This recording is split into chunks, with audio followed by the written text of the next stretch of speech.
Hello les boosties! Je suis hyper heureuse de vous retrouver pour un nouveau format.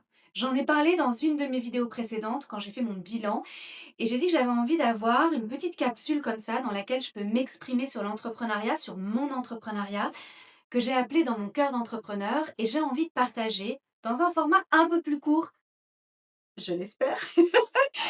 Vous savez que je suis très bavarde. Dans un format un peu plus court, quelque chose que j'ai traversé dans mon entrepreneuriat ou qui sort d'un coaching ou bref quelque chose que j'ai pu, toucher de près et qui pour moi mérite qu'on en parle, qu'on échange et donc ouvrir une discussion en commentaire, ouvrir peut-être un débat, ça dépendra des sujets et que vous puissiez, voilà, vous aussi partager ce que vous traversez par rapport à la thématique.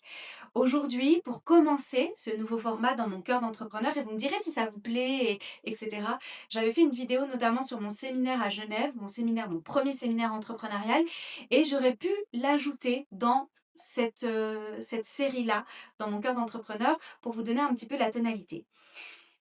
Aujourd'hui, j'aimerais vous parler, comment je pourrais intituler ça?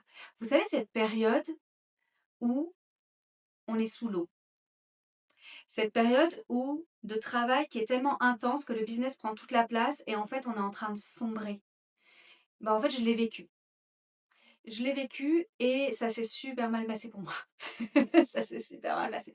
Je commence tout doucement à, sortir la tête hors de l'eau et donc je suis capable de faire une vidéo, d'en parler et cetera. Il y a plusieurs indices que j'ai pu mettre dans certaines vidéos où je vous expliquais que j'étais extrêmement fatiguée. Là où c'est compliqué pour moi d'avoir une interprétation fine, c'est qu'il y a toujours la maladie invisible qui se mêle en fait à la vie du quotidien et donc parfois ça donne des lectures un petit peu ambiguës de ce que je traverse. Hem, En tous les cas, une chose est sûre, c'est que en décembre et ça s'est un petit peu, étalé sur le mois de janvier, j'ai eu un rythme de travail que j'ai eu énormément de mal à absorber et qui a eu des conséquences directes. Et je pense que le point de départ de mon stress sévère qui s'est transformé en stress chronique, ça a été les impôts. Voilà, payer les impôts. Donc payer les impôts, les charges en fait de la vie d'une entrepreneur. Si tu es entrepreneur et que tu me regardes, fais-moi un petit coucou dans les commentaires parce qu'on est ensemble. Il y a une réalité économique. Donc c'est génial de parler de self-care, c'est génial de l'intégrer comme ingrédient principal du succès. Après, il faut être rentable. Il n'y a pas 1000 manières d'entreprendre. En fait, si tu pas rentable, bah, en gros, tu mets la clé sous la porte, tu fais faillite ou juste tu clôtures ton activité parce qu'en fait, tu peux pas en vivre.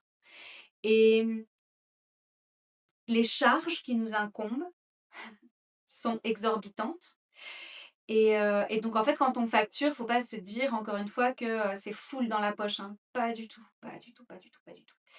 Et donc je paye les impôts en fin d'année. Ça m'a vachement, vachement stressée, surtout que j'avais décidé de prendre 10 jours en famille sans travailler et donc quand on est entrepreneur et qu'on ne travaille pas, il y a pas d'argent qui rentre, sauf si on a mis en place un écosystème avec des revenus récurrents. Mais on en parlera dans une autre vidéo. Et donc je pense que ça a été un peu mon point de départ, et donc d'avoir des journées qui, ne respectaient ni mes limites ni mes besoins. Ça, c'est une super phrase que je balance tout le temps, mais concrètement, ça veut dire quoi? Ça veut dire que si je suis fatiguée, je travaille, si j'ai pas envie, je travaille. Si, je suis hyper nerveuse et que je commence à développer des troubles du sommeil, bah, en fait, je me dis que ça va passer. Que si je commence à avoir des, pulsions alimentaires, de sucré, de gras, de trucs bien réconfortants, je me dis que c'est la saison parce qu'en fait c'est décembre, parce que l'hiver approche, parce que les fêtes sont là, parce que donc on se raconte tout le temps plein d'histoires.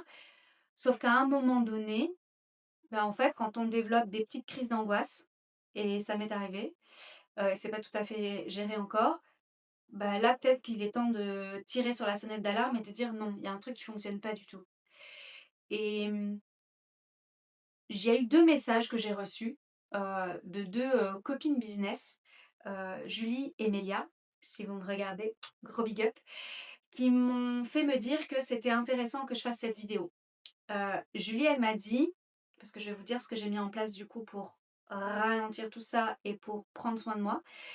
Julie, elle m'a dit: «Mais en fait, ce que tu es en train de faire» et ça c'était mi-décembre, Ce que tu es en train de faire, je l'aurais jamais fait. Et c'est ultra inspirant de voir comment toi tu gères ce genre de trop-plein, hem, comment tu rebondis et cetera et franchement merci de l'avoir partagé. Donc ça, c'était mi-décembre et là, début janvier, la semaine dernière, Mélia, on se faisait des mémos et cetera. On se racontait nos vies et elle me dit: «Bah ça, Laurine, c'est une de tes forces.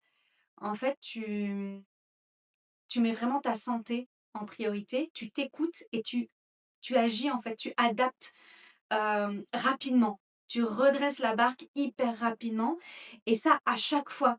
Donc je ne suis pas, ma propre ennemie, je suis pas il y a rien qui va durer en fait si ça me fait du mal. Et parfois ça fait du mal de manière, vraiment insidieuse et c'est pas voilà, on se laisse prendre dans un tourbillon et puis de dire tous les jours: «Ouais, je suis dans le rush, je suis super occupée, aujourd'hui c'est compliqué», heu, en fait ça devient un mode de vie.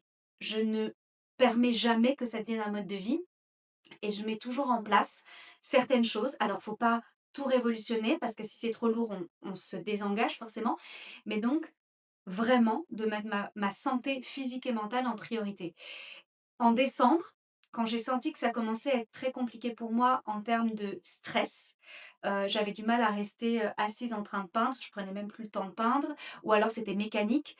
Je sortais beaucoup moins marcher parce que j'avais pas le temps, parce que je prenais pas le temps, parce que, il y avait une fatigue qui était importante et que je devais vite me recharger entre 2 coachings ou des trucs comme ça, et que je me disais que c'est temporaire. Cette idée-là que c'est temporaire, bah, en fait, ça fonctionne, mais pas sur une longue période, en fait, parce que c'est plus temporaire à ce moment-là.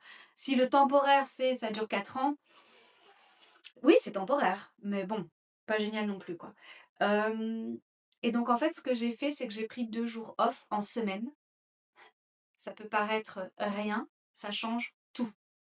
Quand j'ai vu que ça commençait à être compliqué pour moi, que ça touchait mon sommeil, que ça touchait mon alimentation, que j'étais nerveuse pendant la journée, que j'oubliais, ça aussi, que j'oubliais ce que j'avais dit dans mes mémos, à ma famille, à mes copines et tout, que je suis plus du tout ancrée dans le moment présent, qu'il y a une perte de motivation, que, j'ai du mal à me mettre à travailler, que c'est vraiment un effort, que j'ai envie de tout reporter, que voilà, ça c'est des indicateurs par exemple, pour moi en tout cas, peut-être pour toi aussi tu me diras et je me suis dit: «OK, il faut impérativement du temps pour moi».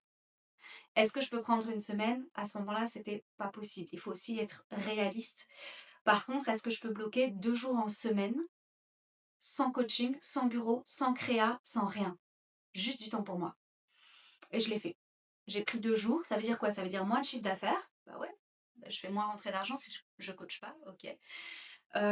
Ça fait reporter certains projets, certains tournages, certaines créations de newsletters, certaines créations de visuels, certains, projets que j'avais envie de faire. Je voulais mettre en place un challenge, par exemple, au mois de janvier. Ben non, si c'est pas OK avec ma santé, c'est pas OK du tout, en fait. Donc non. Donc ça demande de revoir évidemment les priorités et tout ça, on peut se dire que c'est juste 2 jours, non. C'est 2 jours qui donnent le signal à mon cerveau et à mon cœur que je compte, que ce qui est en train de se passer c'est pas normal et que j'en veux plus en fait. Et ça permet de faire un espèce de reset émotionnel, reset cognitif, reset physique et ça fait grave du bien. Si quand tu prends ce moment off pour toi, bah en fait tu culpabilises, ça crée de l'insécurité, bah c'est contre-productif donc ça se prépare.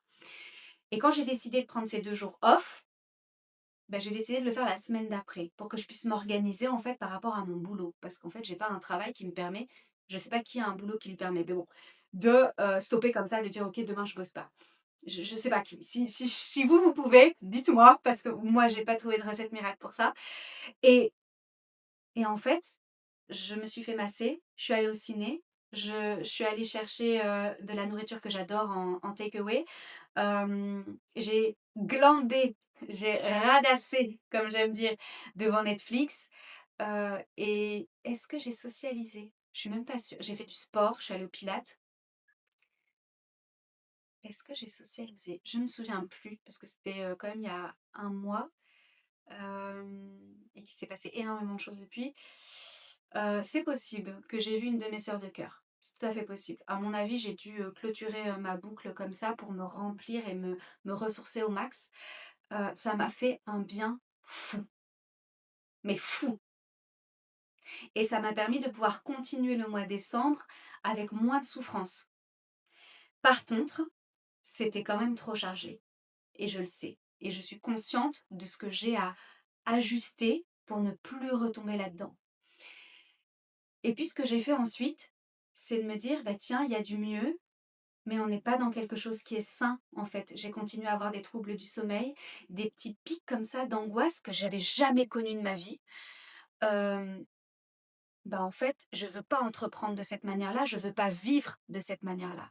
Et là, ma psy, clairement, santé mentale, faut même pas, hop, la psy, que ce soit de l'hypnose, que ce soit juste de la thérapie, hem, où on discute, ça fait énormément de bien. Le kiné-ostéo, qui va me permettre de décontracter toutes les tensions que j'ai dans le corps avec des massages, les massages, parce que ça fonctionne sur moi, encore une fois, allez chercher ce qui fonctionne sur vous. Et j'ai changé les séries que je regarde, parce qu'on ne se rend pas compte de l'impact que ça a sur soi. J'ai arrêté complètement de peindre, de lire, etc. parce que j'en avais plus l'énergie et j'en avais plus de plaisir, j'avais plus. Donc en fait, même ce qui est complètement self-care, j'ai mis de côté et je me suis recentrée sur une activité. Ouais, Netflix. Netflix et tous les autres là. C'est tout. Des moments de rien et avec des séries sans stimulation intellectuelle, c'est important aussi, juste pour être là et de prendre 3, 4, 5 heures par jour sans travailler. Ça a un impact sur mon chiffre d'affaires, oui. Par contre, je reconstitue une santé de qualité qui va me permettre de performer les mois suivants de manière bien plus saine. Donc parfois, c'est juste important de se dire: «Stop, je ralentis», même si ça peut être effrayant, mais parce que là, ça va pas. Ce que j'ai construit, ça ne fonctionne pas, ça ne me plaît pas. Et de faire un pas en arrière et de se dire: «OK, bah là maintenant je pense à moi, même si j'ai moins d'argent ce mois-ci», et donc voir ce qui est tolérable pour vous, ce qui est acceptable pour vous, évidemment par rapport à vos charges, mais là maintenant j'arrête. Et je vais apaiser mon système nerveux, je vais réguler mes émotions. Et ça ne peut pas se faire si vous êtes occupé ou suroccupé. Ça ne marche pas, en fait. C'est pas juste en faisant de la cohérence cardiaque 3 fois par jour que vous allez pouvoir réellement, en profondeur, vous apaiser, renforcer votre sécurité intérieure, vos couches de protection, ça marche pas, en fait. Encore une fois, on n'est pas des robots. Donc, j'aimerais que ce soit un message juste d'inspiration, et d'échange. Dites-moi un petit peu, vous, quand tout s'accélère, qu'est-ce que vous faites? Qu'est-ce qui fonctionne sur vous? Et on va s'inspirer les unes les autres et on va ensemble, évidemment, construire un monde plus doux pour chacune d'entre nous. Donc oui, ça arrive des moments où je suis sous l'eau, mais ça dure pas longtemps, encore une fois, parce que je laisse pas que ça s'installe et j'en fais pas un mode de vie. C'est ça le message du jour dans mon cœur d'entrepreneur. J'espère que ça a touché ton cœur d'entrepreneur et je n'ai plus qu'à te souhaiter une belle journée. Yes, on trinque. Bisous boost, mon verre est super sale, je bois avec vous et je vous souhaite une merveilleuse journée.